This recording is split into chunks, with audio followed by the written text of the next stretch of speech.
It's Electric Drives. Your electric vehicle future starts right now.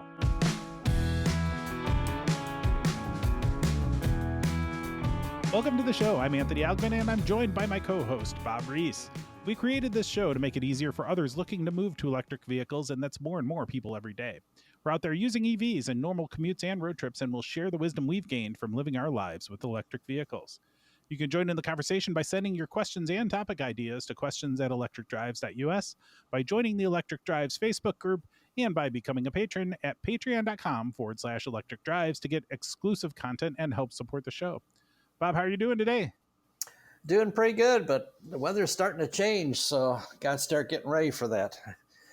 Yes, I think is. I don't know if I got the shovel. I still do have the shovel in the back of the car because where I travel, who knows what the weather's going to be. But gotta locate that snow brush. I think I have the world's largest snow brush somewhere. I don't know if it's made it to my car yet, though. I got to start looking for that. But yeah, so as we speak, it's starting to get cold. Like we've had a nice long kind of extended autumn here in Chicagoland. It's been quite nice. We've had many days in the 60s and 70s, even going into November, which is almost unprecedented. That really rarely happens. Usually by now it's pretty cold, and you're never going outside without at least a jacket on, and we've had plenty of days where we haven't needed to. But one of the things that typically in November is the time where you're going to be, especially the Midwest, looking at putting snow tires on your car, for those who choose to do that. Now, my car, I kind of didn't really have a choice because I have the Model 3 Performance from Tesla, and that comes with summer tires as stock. So like, you're not going to drive in the winter on summer tires in Chicago. Like, you're just going to die. Like, you just first snow, you're done. And so that's you have to do something if you have the summer tires. And some people will swap them out immediately for all season tires. But I am fine. I like the summer tires in the summer, and I like winter tires in the winter. And once I started driving years ago with winter tires on my BMW 3 Series, which was a rear wheel drive car, and I was a man among boys in that car when I had snow tires on in the wintertime. And I learned, especially because I have such a lengthy commute, that it's worth it to me. You spend a couple grand to get the new wheels and tires along with the air pressure sensors. And it's an investment, but you get more longevity out of your tires because you're using each for roughly half a year, and they're best suited to the environments that they're in. And so for me, it's been an easy choice, but it's also a hassle. And so one of the things that I wanted to talk about in today's show is what that really means. And so I will the first to tell you there's an easy way. So if you buy winter tires and wheels, you can go to Discount Tire and they will swap them for you for free. It doesn't even matter if you've bought them at Discount Tire. You can go there and they will swap your winter and summer tires. Now, they need to be mounted. It needs to be a bolt on, bolt off type of deal, but like, they will do it for free, no charge. Other places will do it for a small charge or a high charge if you're taking it to a dealership. So it could be as much as $100, $150 for the half an hour that it might take them to do that or whatever. But Discount Tire was always great. And I have one like 2 miles from my house, but I kind of prefer to do it myself just because I want to make sure that the wheels are torqued correctly. And I just, I don't trust anybody as a general rule. The older I get, I don't trust anybody for anything. But I've heard enough horror stories around them using torque wrenches to put the wheel nut, lug nuts back on, or the wheel bolts in some of the German cars. And so I just said, I'd rather do it myself. So I want to talk a little bit about what I'm going to be in for, because I'm actually doing this tomorrow. So when I had my BMW, I did it myself too. I sold all the stuff because once I got rid of the BMW, I wasn't going to do it on my SUV. I was just going to deal with the all seasons and be good with that. But with the Tesla, I needed to do it again. So I'll tell you the things that I chose to buy and whether or not I think they're necessary or nice to have. So the first thing that I have for the Tesla are the what are called kind of the jack pad pucks. They call them pucks, and it's basically a little round hockey puck looking thing with a little nub on it, which inserts, and it's probably about the size of a nickel, give or take, and that it's about maybe 3/4 of an inch long, and that inserts into a hole on the bottom of the Tesla, where the jack point is. And so that puck then is perfectly aligned to where the jack point is on the Tesla. And there's only 4 jack points on a Tesla, which complicate matters a little bit. So I have the pucks to get the jack pad. You can get them, it's a set of 4 for $22, right? From Amazon. So I've got those. I keep those in my car all the time, because anytime I might need to upload or jack the car for any reason, I can't trust that a random tow truck or anything is going to have that. So I keep those with me. I also have an air pump that I keep with me, and a tire pressure gauge. So those are always in the car. And then I bought a jack. I bought a 3-ton jack from Harbor Freight. Oh wow, that's fine. I probably bought more than I needed, but I just wanted to have something because the car's fairly heavy. I didn't want to just get a 1.5 or 2-ton jack. I wanted to go for a full 3-ton jack, just for the durability component to it, even though it'll go way underutilized compared to what those jacks are designed for. But again, $200 investment, which is not insignificant to buy the jack. I also have, and so obviously jack, pretty important. Now, when it comes to safety, I also do wheel chocks. So those are like $8 a piece, but those just keep your car from rolling. I like them, even though I'm on a relatively flat plane. I just do them for safety, just to be sure that nothing's rolling around on me. And then I also do jack stands. And so I bought a pair of jack stands for like $60-$70. I'll only use one. So the way I do it is I will jack up the side of the car and then insert one of the pucks underneath the other jack point on that same side of the car, and then lower the jack so it's on. So the front part of the car will be resting on the jack stand, and then the back part of the car will still be on the jack. Because there's no other place that I can jack it, I will take the risk of that jack failing. At least I will have a jack stand under half the car, and so it shouldn't come crashing down. But if that jack were to fail, it would lower, but I would still be better off than if I were only jacking from one corner and not supporting it in any other way with a jack stand. So I basically elevate half the car at a time, 1/4 of it on a jack stand, 1/4 of it on the jack itself, and then do it that way. Now, what I can also do is put, even though it's not under the right section, I can put my second jack stand near the jack as a safety mechanism in case the jack were to fail. Now, this is way overkill. If the jack were to fail, it would then fall down onto the jack stand. Even though it's not at the correct point, it would save.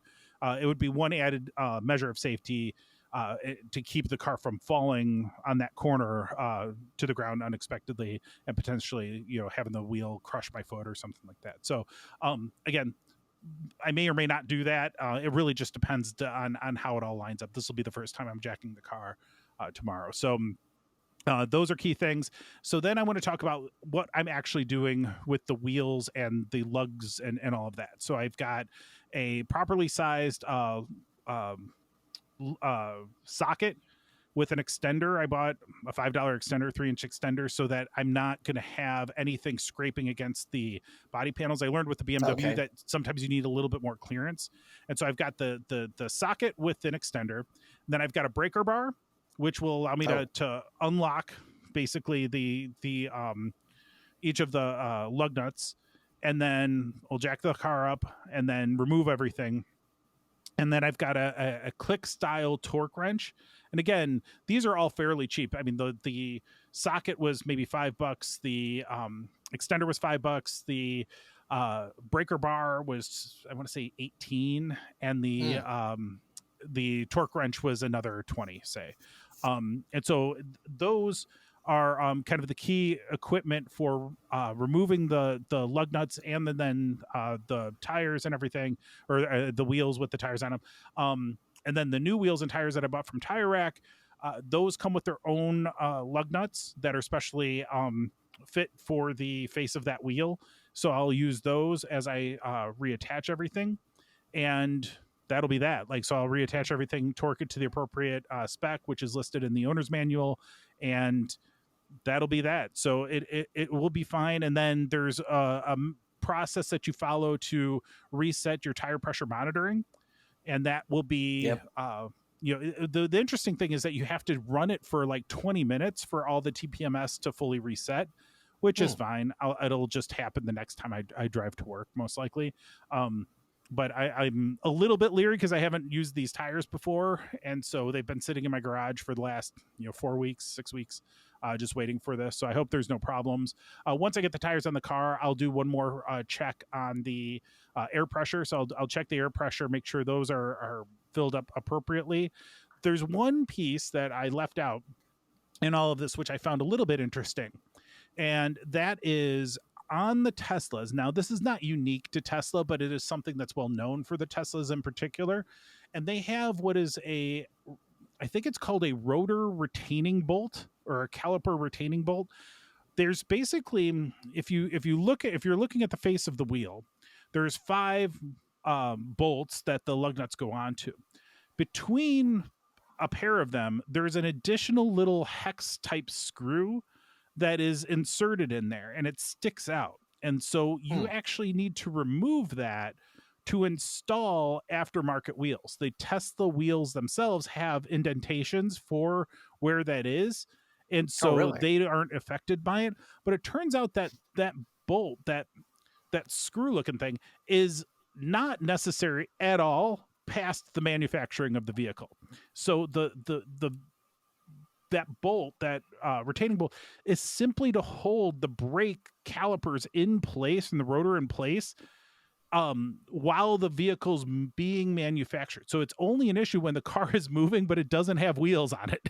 And so that's never going to happen except during manufacture. Right. And so you're actually, and this is what Tire Rack tells you to do. You remove those bolts. You never need to reinstall them. You can if you want to. I'll keep them because that's just who I am. I'll just keep those. Maybe I'll throw them in the glove box, or I'll put them in a place in my garage that I have like random stuff like that. But it's just a necessary step because I have heard, and this is why it's worth talking about on this podcast, I've heard people have just ignored that and just bolted on their new wheels anyway. That's a problem because the wheels don't then sit flush, and then they cause a bunch more problems. And so then you get these crazy vibrations. The wheel could cause more damage. Like not doing that part right becomes really problematic. And there are aftermarket wheels where you don't need to remove the bolt or what have you, but you're better off. You're safest. Just remove that little bolt. I mean, it's tiny. It's a relatively tiny screw, but it sticks out enough that it would keep an aftermarket wheel from mounting flush. And that's it's scary to somebody who doesn't do much work on the car. I've done enough with this, and I've taken my cars to tracks and bolted wheels on and off enough that it's not really an issue. But I could see for people that haven't done this in the past, or this may be the first time you're doing winter tires, that's something that isn't obvious and is really important. Just like knowing that you need to torque it correctly, just getting it tight enough. Like that's not how you do this with car wheels. These cars are pretty well engineered. You got to make sure that you're torquing things appropriately. I've watched Motor Week for 40 something years, I think. And it's, old Pat Goss with his Goss's Garage, he died actually in the last year or so. And it's a shame, but he always had, those kinds of little sessions where he would talk about things like torquing your wheels appropriately, or really torquing anything appropriately, and how important that is. And so those lessons stuck with me. A little bit of preventative maintenance, a little bit of preventative care makes it all go well. And that's where, like, when it comes to swapping these wheels tomorrow, I know I'm taking the relative safety precautions that I should be taking. I have the right equipment.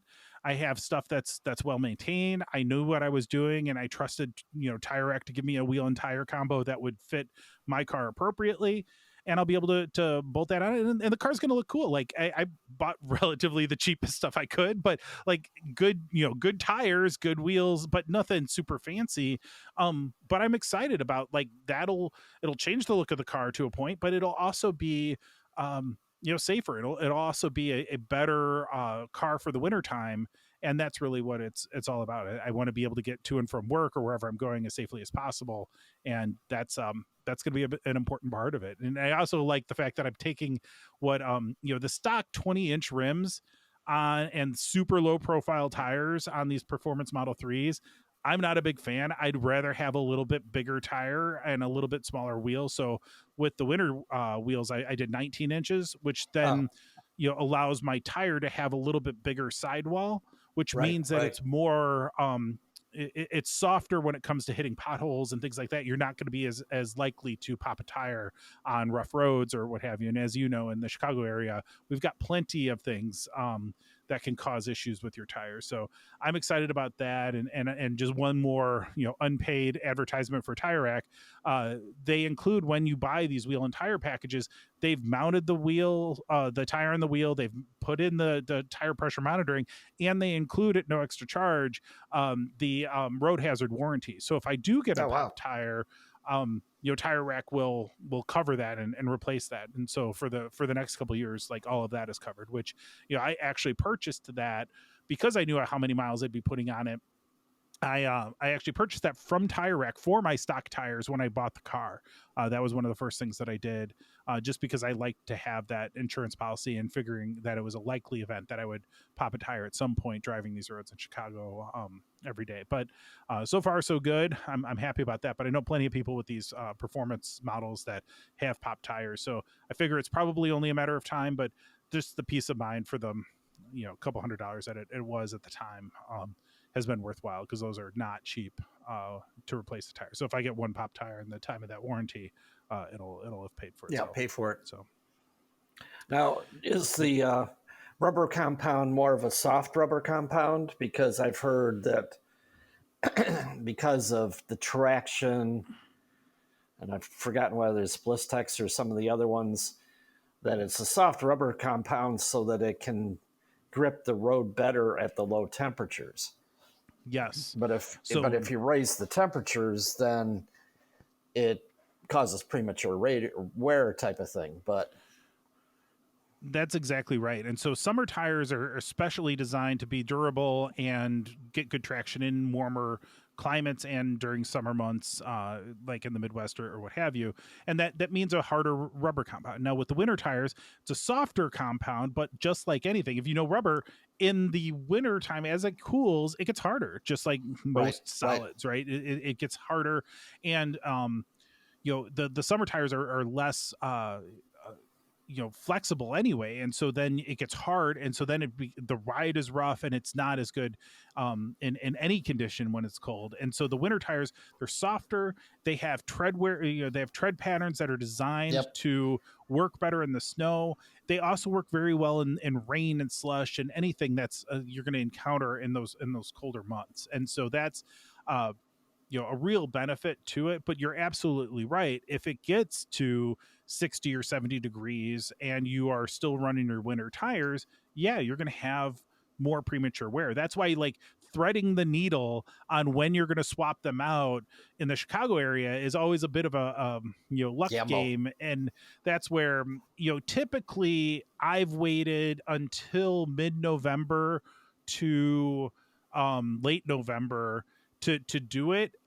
This time, when I'm looking at the temperatures, I'm seeing they basically say once it starts getting below a high temp of like 50 to 55 on a regular basis, Yeah, that's about yep, when you want to be switching. Because, like, what's going to happen in the next week here, we're going to be at 75. So thank goodness I haven't done it already. We're going to be at like 75 tomorrow, and then it's going to be 30 degrees like for the next week. And what happens, like, it's going to be like 20-degree lows in some times. And so, like, that's way too cold to start a day on summer tires. They're going to basically be rocks on, even if it's not snowing, and even if any snow wasn't going to stick, those tires are going to be so hard at 30 and 40 degrees, because they're going to be sat for at 20 degrees all night. Like, I don't have a heated garage, so, like, that's where you really want to be on your winter tires by the time you're starting to see lows in the 20s and highs in the 30s and 40s. So I know I'm calling it about as good as I could, but I actually am doing it on a Thursday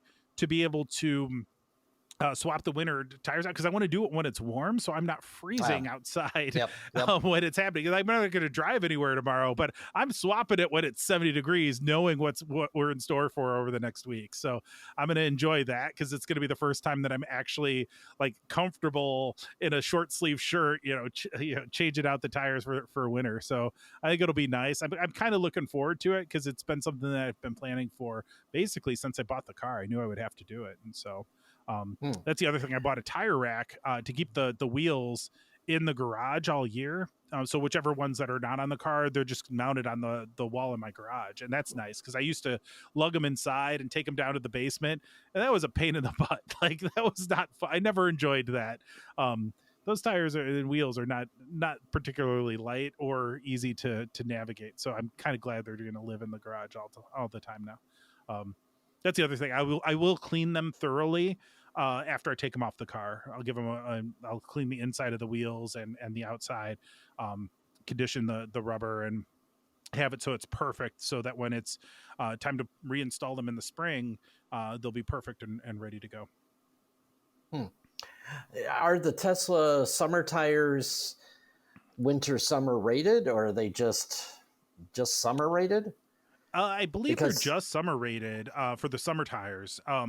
There are like most of the models, so the long range and the regular standard range or standard range plus models do come with all season tires, but many performance oriented cars are just they come with summer tires because they maximize performance for the track and for their usage. And so I'd rather deal with two sets of wheels and tires so that I get the best performance in any condition versus all seasons, which will be good enough performance in all conditions, but not as good. And so I like that. I like, it's more my style to go to an extra effort to try to get the most out of that as I can. And I'm excited to see how it goes, but I'll be happy once I've done a commute or two on the new wheels, knowing that they're working fine and that I'm not getting any air leaks and stuff like that. Yeah, because the mileage that I put on tires and the remote areas that I go into, I've got all season mud and snow rated, but also the tires are actually run flats. So they've got a reinforced sidewall, and so you can have a puncture and completely lose pressure and be able to drive 50 miles on basically the rim, but it's not really the rim, it's the reinforced sidewall. Yeah, BMW had that, and I always thought that was a nice feature, although you did sacrifice some noise and ride comfort with those, but it certainly did add to peace of mind. I don't have that in my current car, and what I do have is a towing service that'll take it wherever I want to within 50 miles, but that's not going to be helpful if I'm going to be 200 miles away from home like you often are. So, it's all about risk management, right? Like it's all about saying, okay, what do you want to solve for? What's most important? When I'm 99% of the time, no more than 38 miles from home, I'm good, Yeah. So, although it will ruin whenever it does happen, and it will happen, it's going to ruin my morning or afternoon. Like it's not going to be a fun day when that does occur because I'm going to have to wait an hour for a tow truck, and then I'm going to be dealing with nonsense and miss whatever it was that I should have been doing when all that's going down. So I know it's going to happen someday, and I know it's going to be a pain in the butt, but that's how it goes. So, yeah. Yeah, I went for years without having a flat, and when I put the run flats on, I had 3 failures in 200,000 miles. So that more than paid for itself that way because I was within proximity of the where I bought the tires, and I was able to go in and get them under warranty repaired. Yeah, it is nice that you can get them repaired a lot of the time. You don't always have to replace. They can plug them. They can fix them. Depending on how the puncture was created. So, but it is kind of neat when you're driving along and all of a sudden your dashboard lights up and says low tire pressure, and then your phone starts ringing telling you you've got a tire that has low pressure. You better get it checked. Yeah. That's I do remember there was when I had the BMW, I had the run flats, and I had a client engagement in the Milwaukee area, and I woke up one morning and this is coming home day, and I had the same thing. Like the car said, "Oh, this car's this tire's flat, or there's a flat tire or low pressure," and I took I always carried the tire pressure gauge with me, so I checked it out, and sure enough, one had dropped to very low, and I ended up driving home on the basically flat tire because I'm like, well, they say it's run flat. I'm gonna go a little bit more than the 30 miles they say I should go, but I'm getting home, so I did, and took it into Discount Tire. They fixed it right up for me. It was great. So Yeah. there's something to be said for that, especially like in your case where you're not doing just close to home stuff. You're going much further, and when you're going in some places that don't have good service and don't have easy access to facilities or what have you, you can get a tow truck eventually and then get it somewhere eventually, but like it's not like you're taking your choice of 6 different tire shops within a 10-mile radius. It's not, it's a little bit of a different scenario as you get out of the city area. So Yeah. Also, when you're doing your tires, I might recommend putting a little bit higher pressure in your tires right now, especially tomorrow when it's 75, because you lose 2 psi for every 10-degree drop in temperature. So my daughter's car has already alerted her that she had low tire pressure, so she went in today and had them adjust the air pressure in the tires.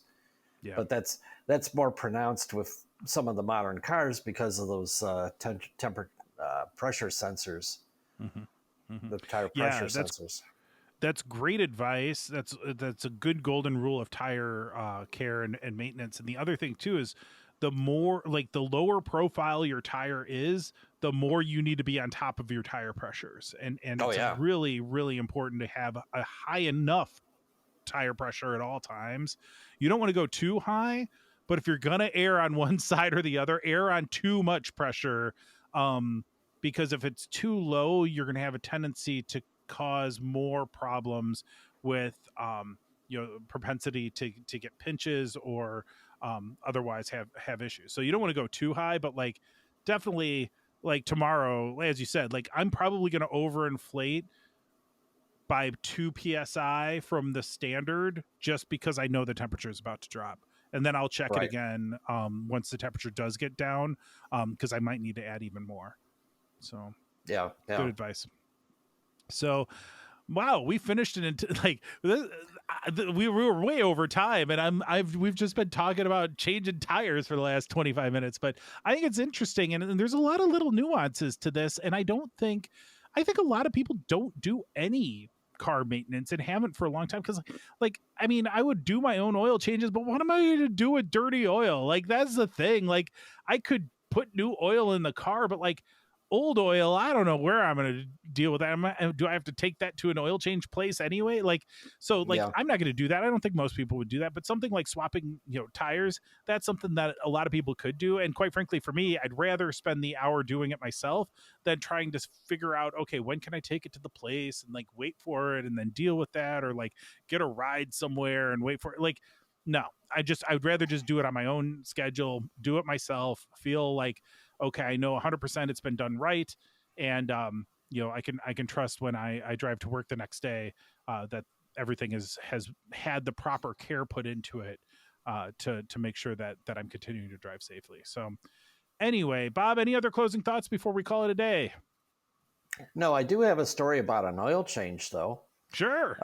I had gotten a car oil change at actually one of the major uh, gasoline station chains, and the actual major gasoline companies, one of their shops, and drove it home and parked it on the incline, luckily, and noticed a whole bunch of oil on the floor, on the ground. and it turned out that the guy hadn't put the oil filter back on the car. So luckily it was able to be towed, and they had to do the repairs because they were the ones who did it. Yeah. So see, it's that kind of thing. Right. Yeah. So, well, hopefully today's conversation has led some folks to say, hey, you know what? Whether I'm driving electric now or not, like, swap it out to winter tires. That's something that I can take on. And certainly, I think it certainly is for a lot of folks out there. Now, granted, there's some reasonable lifting and stuff involved with that, and it may not be something that is possible for everyone, but at least now you know a little bit more about what that takes. So that wraps up our show for today. Don't forget to subscribe and hit that YouTube bell icon. Please send your questions and topic suggestions to questions@electricdrives.us, and we'd love for you to join us on Facebook and Patreon. All the links are, of course, in the show notes. Thank you for spending some time with us, and we wish you a smooth road ahead on your own electric drives.